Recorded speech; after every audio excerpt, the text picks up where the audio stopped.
Wow, now that's old. I'm surprised they even let it on the road anymore. And the truck must be an antique too. Morning, Dad. Morning, son.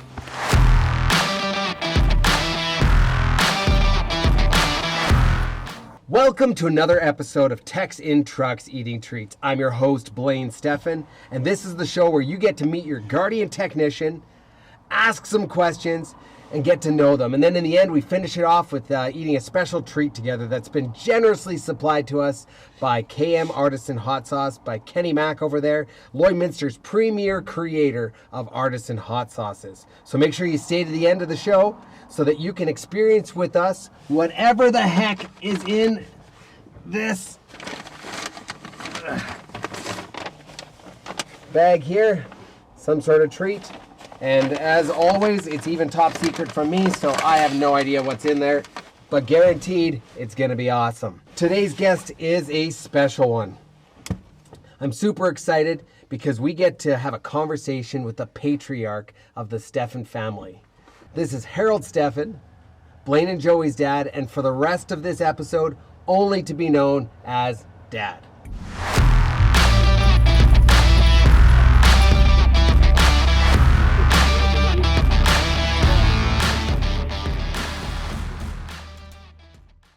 Now, I think we have a solid 22 subscribers on YouTube now, but I am assuming that at least 3/4 of those are probably family members. So just in case somebody stumbles across this video sometime and doesn't know who we are, can you just tell them a little bit about who Harold Stephan is, where you came from, and how you got to where you are today?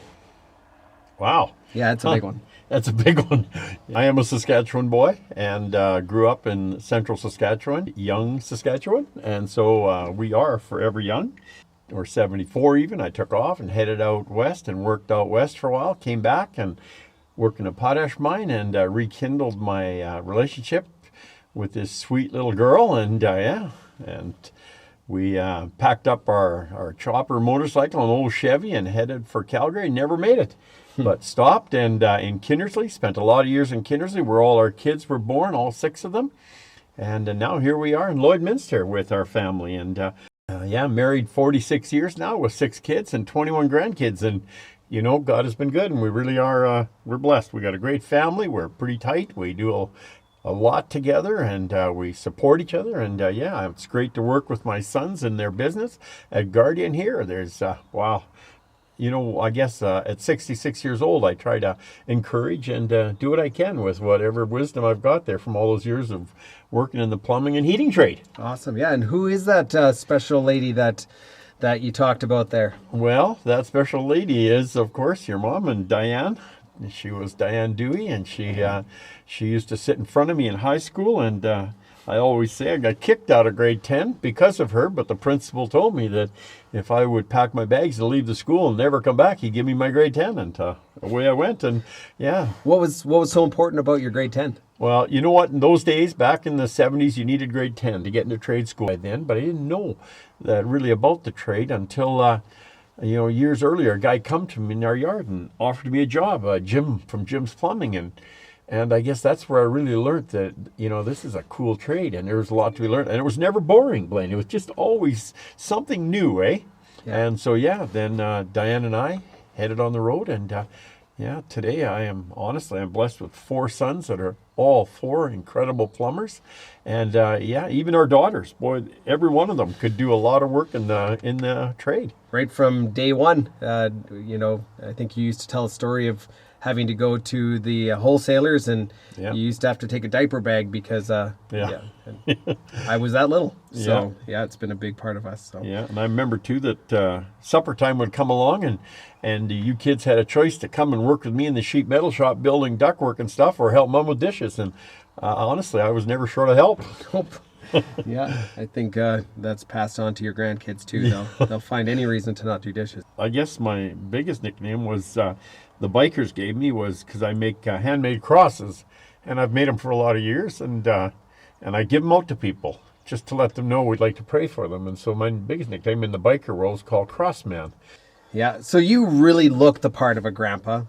Maybe a prophet. Have you ever been mistaken for anybody famous before? Anybody else? Well, Yeah, I guess so. Other than, of course, Santa Claus, I get called that all the time. That's probably number one. Yeah, number one, and and adults take advantage of that when they're walking by me. Their kids look up at me, these little 3 or 4 years old, and I always say to them, you won't be getting coal this year, and so that's one of the ones. But another one is that I've been mistaken of a lot of times is Chris Christopherson. Jeepers.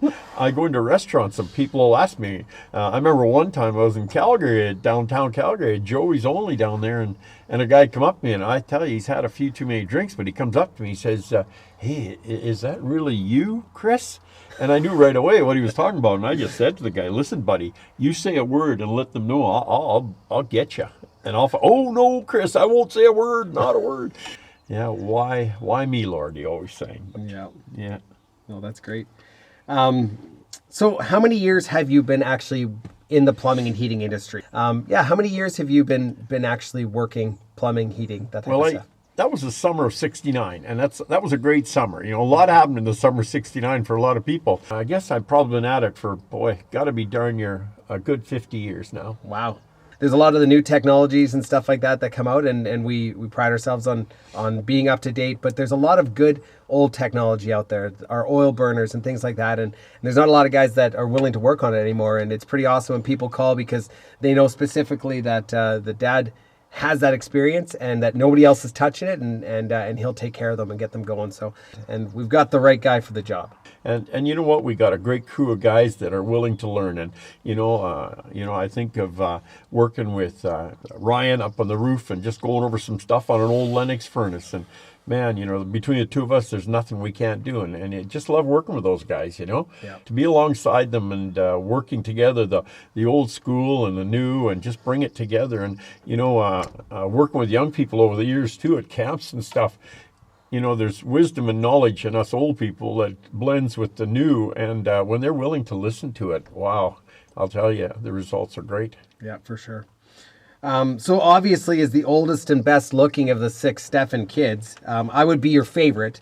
But if you had to rank the rest of your kids, how close to the bottom would Joey be? Joey who?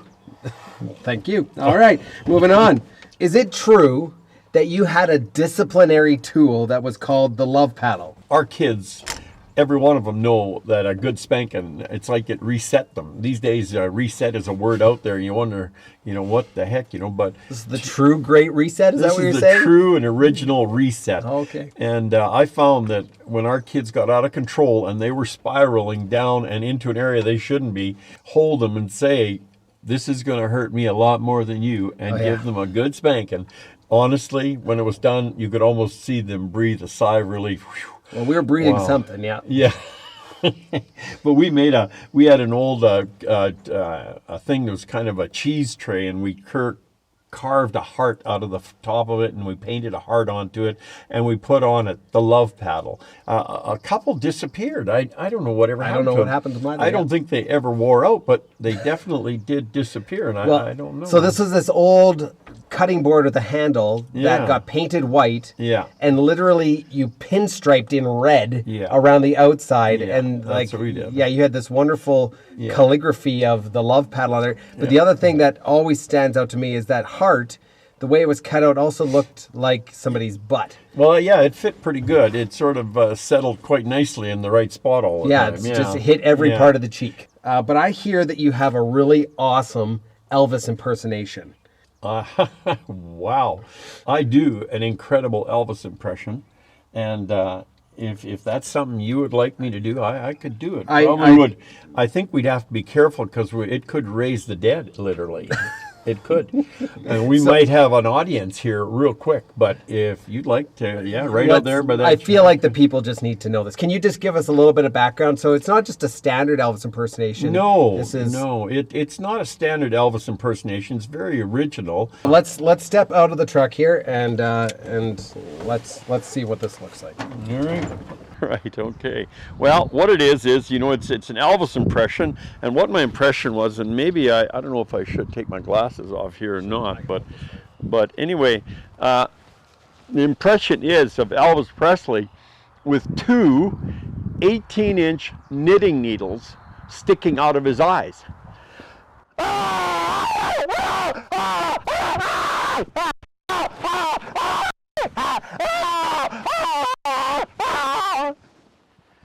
Anyway, I think I can understand. that's my Elvis impression anyway. I don't think he would have been any different. I think I can understand what Grandma meant when she said, and I gave birth to that the first time she saw that impression. Yeah, poor grandma. I think it's kind of set her back a bit, I'll tell you. Yeah, that was done. She got up and walked out of the room just like that. So I always like to ask my guys, and you're no exception, Dad. I want to know just a few tidbits. I mean, our guys care a lot about their customers, and you've been taking care of people for a long time, and being a husband, a father of 6, a grandfather of, I thought it was 22, but in that realm, mentored countless others, and as well as you've owned your own business and you've ran several ministries over the years. Bring together one of the most important things that you've learned when it comes to how to treat people. It's about relationships and building relationships, and a lot to do with respect and love. And you've got to respect people and respect where they're at, and to be an encouragement to them.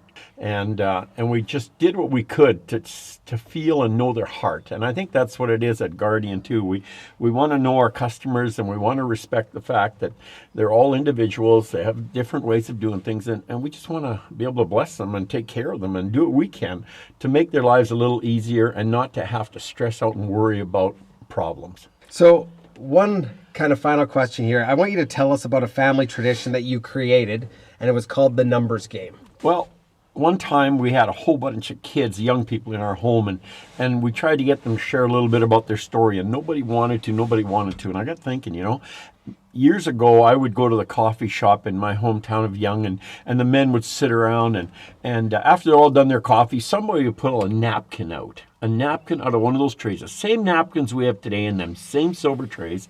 And he'd lay it down, and before anybody'd see, he'd write a number on the back.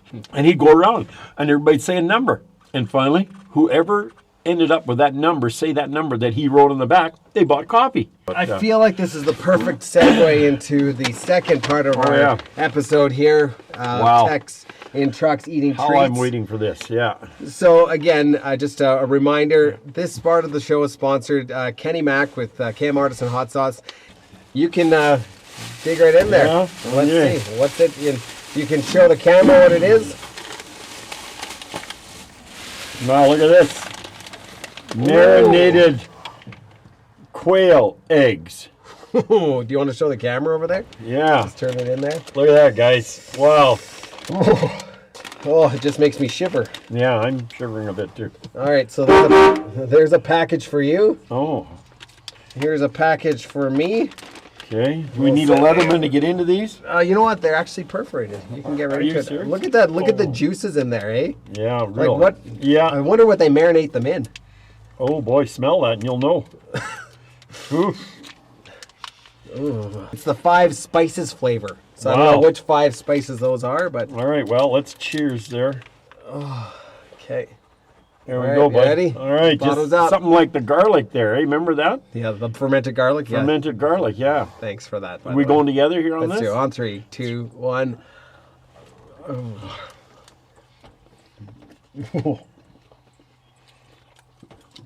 I wouldn't say that's my favorite thing to eat. No, that's not my favorite thing to eat. Yeah, I ain't licking out the bag. I got an idea. No, don't even say it. I got it. Let's play the numbers game. Why don't we play the numbers game to see who eats the rest of these? All right. All right. Let's go for it. All right. So We got 3 numbers, eh? yeah, 3. No, I got a number between 0 and 100. I had the number 2. Oh, you got the number? Yeah. I'll say 42. 42 is low. Iron Man. My robot mask here cannot allow me to pass through. That's All right, one of the 42. rules. Everybody has to. So how it works then is that if it's only the 2 of us, and I automatically get the next number. So Yeah. 43 is low. So you get to pick another number. 48. So 48 is low. I get 49. 61. 61 is low. I get 62. 81. 81 is high. I get 80. So between 62 and 80. 69. Bingo! Bingo! I always lose this game. I'm so excited for you. This was not supposed to work like that. It was supposed to be. Yeah, I know it was, but here you go. It's all about being involved Yeah. and being a good sport. Part of the team, right? Yeah. Yeah, exactly. Mr. Iron For the Man. record, let me say that I've never been part of the team. Or will be. So I'll do all three in one shot too. Yeah. Yeah, when we get out of Times the car three. here. 9 here when How I many get of back. them are there? Yeah, no kidding. How many are there? Enough to make me throw up. We're not, it's not right to throw Right. up on. Okay, holy ready? ground. 3, 2, 1.